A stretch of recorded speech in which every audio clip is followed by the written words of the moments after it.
Hello everyone, this is Dinesh Chauhan, PGT biology and eagles inter college Bharwari Kaushambi. इसके पहले video में मैंने आप लोगों को रिप्रोडक्शन इन प्लांट्स के विषय में बताया था। उस समय वहाँ पर हमने पढ़ा asexual reproduction and vegetative reproduction के डिफरेंट मेथड के विषय में हमने पढ़ा। अब उसके बाद वहाँ पर तमाम मेथड हमने जाना।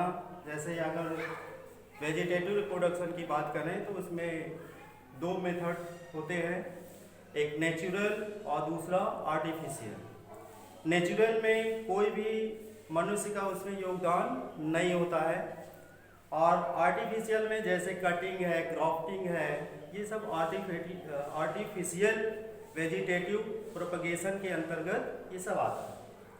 अब उसके बाद अगले टॉपिक की ओर हम चलेंगे, sexual reproduction in angiosperm, means पुष्पोद्भिद पौधों में लैंगिक जनन। एंजियोस्पर्म को हम और किस नाम से जानते हैं? Flooring plants. फ्लोरिंग प्लांट्स को क्या कहते हैं भाई? इसको कहते हैं पुष्पोद्भिद पौधे, यानी कि वे प्लांट जिनमें फ्लावर का फॉर्मेशन होता है उन्हें हम एंजियोस्पर्मिक प्लांट या पुष्पोद्भिद पौधे कहते हैं। जो फ्लोरिंग प्लांट्स होते हैं वो टू कैटेगरी के होते हैं, डाइकॉट एंड मोनोकॉट। डाइकॉट यानी कि द्विबीजपत्री और मोनोकॉट यानी कि एक बीजपत्री पौधे। डाइकॉट एज लाइक मटर है, चना है, अरहर है, ये सब भी डाइकॉट प्लांट के एग्जाम्पल है। मोनोकॉट में जैसे मेज यानी कि मक्का, गेहूँ, औरिजा यानी कि धान, ये सब क्या है? मोनोकॉट प्लांट के एग्जाम्पल हैं। अब उसके बाद ये जो फ्लोरिंग प्लांट्स होता है, इसका जो इन पौधों का जो रिप्रोडक्टिव यूनिट होता है, रिप्रोडक्टिव पार्ट होता है, उसे हम क्या कहते हैं? फ्लावर कहते हैं। उसे क्या कहेंगे? फ्लावर, पुष्प। ठीक है।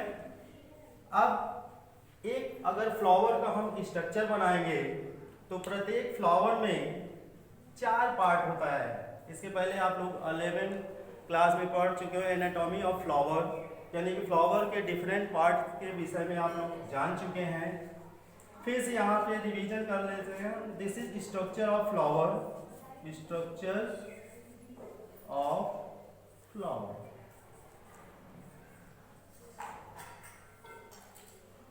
ये एक पुष्प की संरचना है। अब इसके डिफरेंट पार्ट देखते हैं तो इसमें 4 पार्ट्स होते हैं। ए फ्लावर और है 4 राउंड या 4 भाग में फ्लावर डिवाइड होता है। First calyx, second Corolla,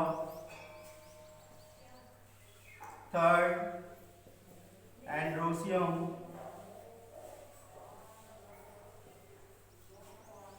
and fourth जाइनोसियम,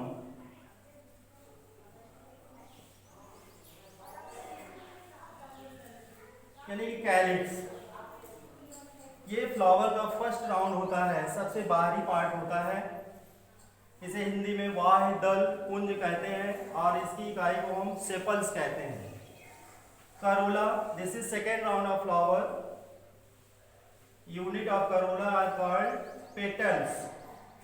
next third round होता है एंडोसियम। इसको हिंदी में हम उमंग कहते हैं। हिंदी में क्या कहते हैं? उमंग कहते हैं। ये फ्लावर का थर्ड राउंड होता है और ये मेल रिप्रोडक्टिव पार्ट होता है। फ्लावर का क्या होता है? मेल रिप्रोडक्टिव पार्ट होता है। This is fourth round of flower. इसे हम जाइनोसियम कहेंगे या पिस्टिल या हिंदी में जायांग कहेंगे, और इसकी यूनिट को हम कॉर्पेल कहते हैं, और ये female reproductive part of flower. तो ये जो फर्स्ट एंड सेकेंड राउंड है फ्लावर का, ये एसेसरी फ्लोरेट्स होते हैं, यानी कि सहायक पुष्पांग होते हैं। इनका रिप्रोडक्शन से कोई संबंध नहीं होता है। चलिए इनको छोड़ देते हैं। हम अब यहाँ पे बात करेंगे थर्ड एंड फोर्थ राउंड की। तो जो तीसरा चक्र होता है जिसे हम पुमंग कहते हैं, और इसकी इकाई को हम स्टेमेंस कहते हैं, और इसकी इकाई को क्या कहेंगे? स्टेमेंस, यानी कि पुंकेसर, स्टेमेंस। और इसकी जाइलोसियम की इकाई को क्या कहेंगे? कार्पेल। ठीक है। अब फ्लावर में देखते हैं, यहां पर देखेंगे तो ये हमारा थर्ड राउंड है, इसे क्या कहेंगे? एंड्रोसियम।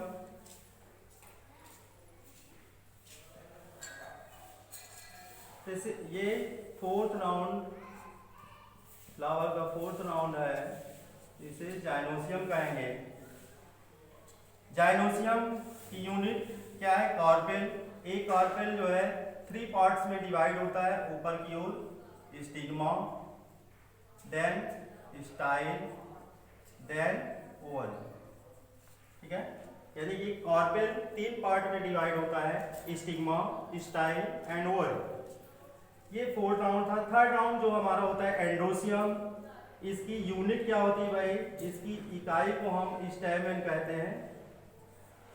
स्टेमेन के 2 पार्ट होते हैं। ये ऊपर की ओर जो ये कैप लाइक स्ट्रक्चर है, इसे हम एंथर कहते हैं, एंथर।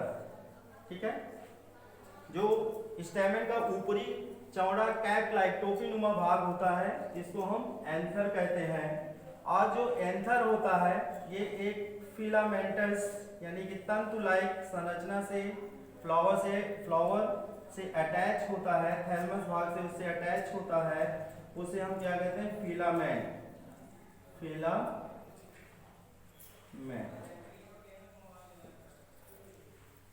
तो स्टेमेन के 2 पार्ट होते हैं, एंथर एंड फिलामेंट, यानी कि ये दोनों संरचनाएं मिलकर के क्या बनाती हैं? स्टेमेन बनाती हैं।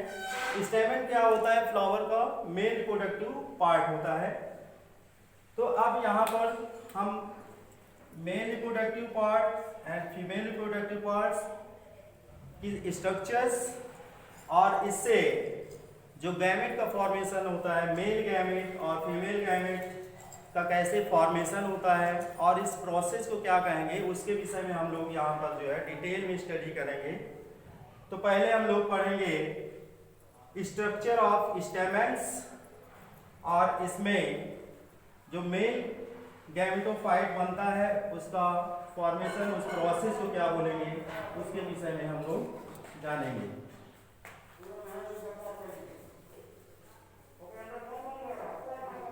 अब देखेंगे, अगर इसको हम यहां से निकाल करके इधर लाएं तो इसकी संरचना जो है ऐसे होती है, यानी कि इसमें 2 लोब होते हैं और ये एक कनेक्टिव द्वारा जुड़े होते हैं, और ये हो गया फिलामेंट। ये क्या है? फिलामेंट है। This is filament. जो एंथर 2 लोब में बटा होता है, यानी कि ये बाइलोब एंथर है, इसे क्या कहेंगे? बाइलोब। 2 लोब में 2 चैम्बर में है तो क्या बोलेंगे? बाइलोब। ठीक है। अब इसका हम अगर सेक्शन काटें, इसका जब सेक्शन काटेंगे तो हमें इसमें 4 लोब वाला स्ट्रक्चर दिखाई देगा।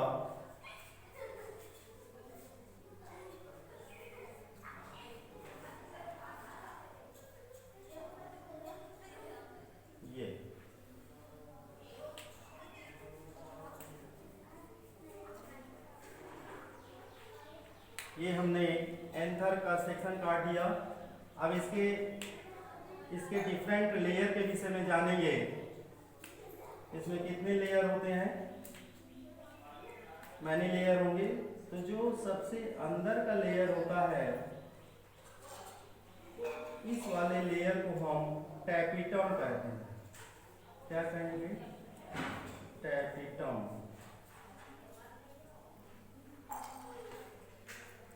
सबसे अंदर के लेयर को हम क्या कहेंगे, टैपिटम कहेंगे।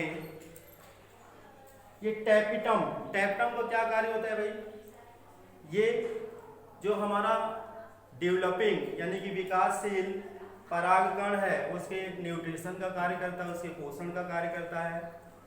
उसके बाद इसके द्वारा कुछ एंजाइम्स का सेक्रीशन भी होता है। और नेक्स्ट वर्ग है इसका, ये जो पॉलन ग्रेन है इसके उसके भित्ति के फॉर्मेशन में यानी कि वॉल फॉर्मेशन में भी पार्टिसिपेट करता है। उसके बाद इसकी प्रत्येक लोब को हम स्पोरोजीनस कहते हैं।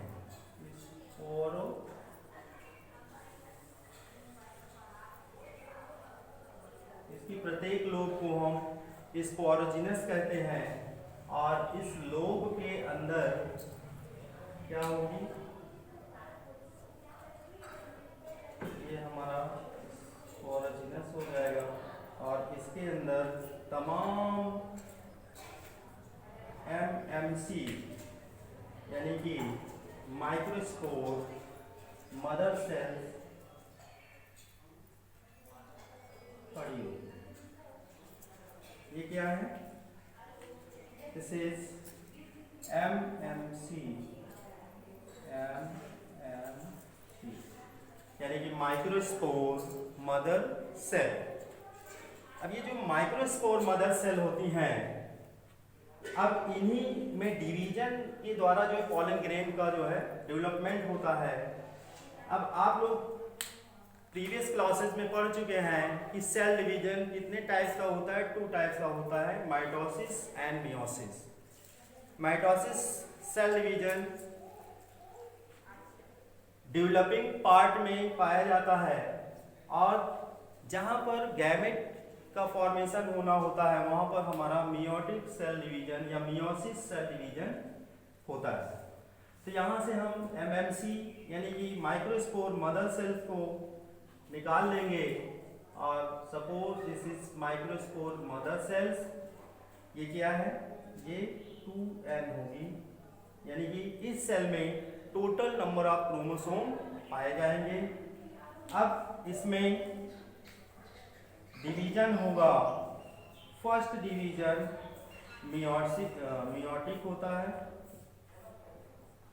फर्स्ट मियोटिक डिवीजन होता है जिससे ये एमएमसी से 2 डॉटर सेल्स बन जाएंगी और ये दोनों डॉटर सेल्स क्या हो जाएंगी, हैप्लॉइड हो जाएंगी।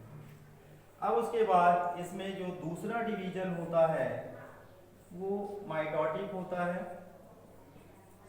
माइटोटिक। इससे 4 माइक्रोस्पोर्स और ये बन जाएंगे और ये सभी क्या होंगे, हैप्लॉइड।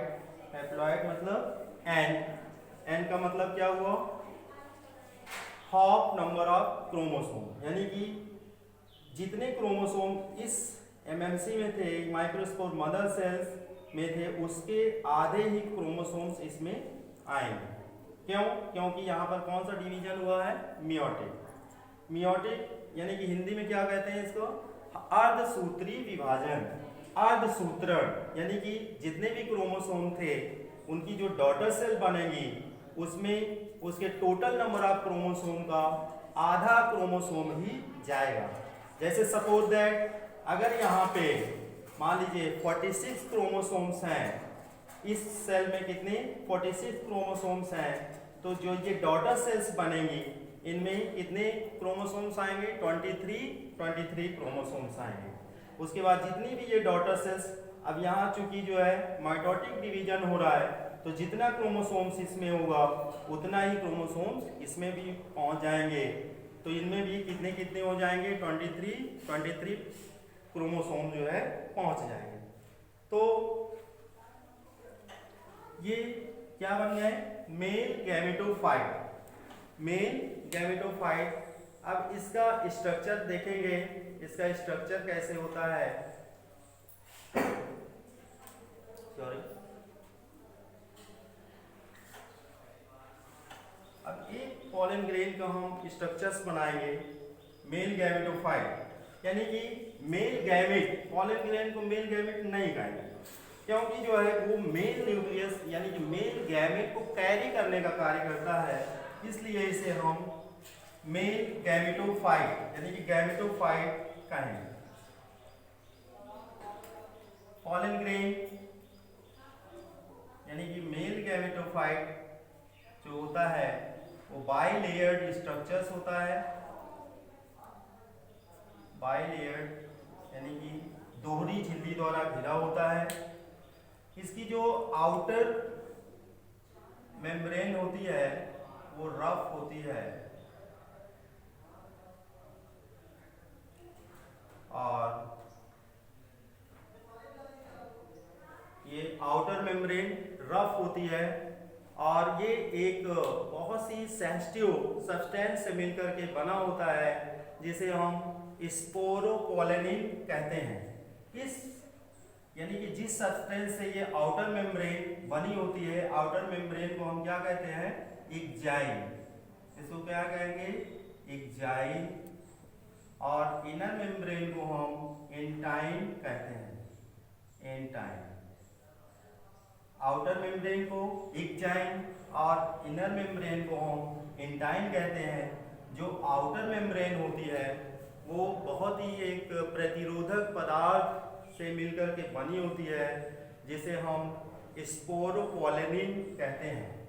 यानी कि किस सब्सटेंस से ये मिलकर के बनी होती है, स्पोरोपोलेनिन, स्पोरोपोलेनिन।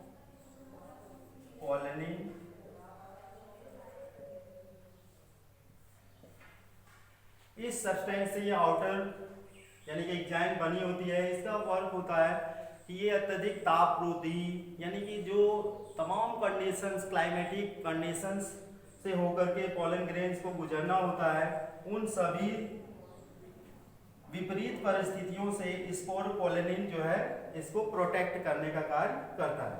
अब ये जहाँ जो एक्जाइन है, एक्जाइन जहाँ पर एब्सेंट होती है, जिस पार्ट पर एब्सेंट होती है उसे हम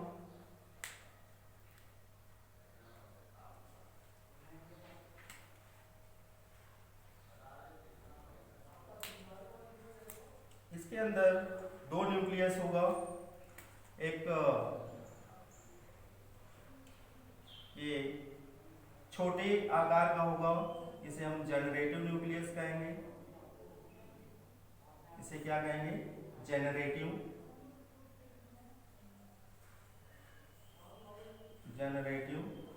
न्यूक्लियस।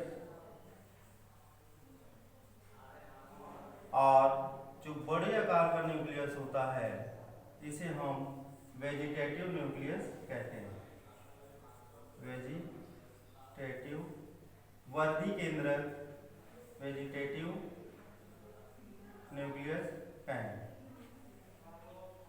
अब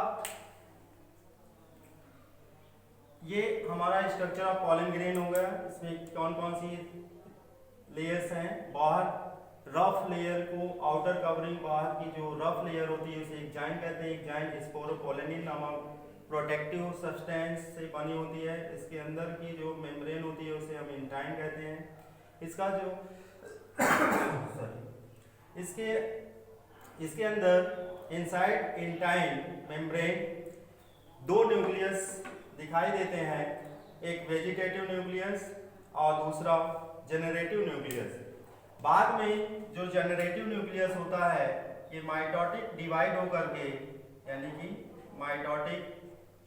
माइटोटिक समसूत्री विभाजन द्वारा विभाजित होकर के दो मेन न्यूक्लियस का फॉर्मेशन करता है।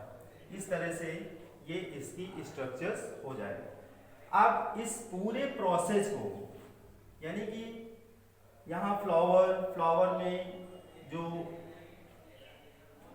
एंथर है, एंथर्स में ये एमएमसी का फॉर्मेशन, एमएमसी यानी कि माइक्रोस्पोर मदर सेल्स के द्वारा जो माइक्रोस्पोर्स हैं इनका डेवलपमेंट, इस पूरे प्रोसेस को हम माइक्रोस्पोरोजेनेसिस कहते हैं। माइक्रोस्पोरोजेनेसिस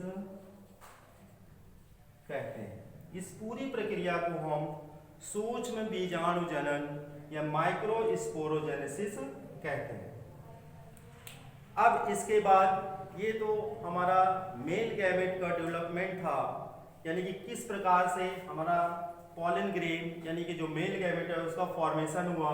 अब इसके बाद अगले वीडियो में हम फीमेल गैमेट का कैसे फॉर्मेशन होता है उसके विषय में चर्चा करेंगे।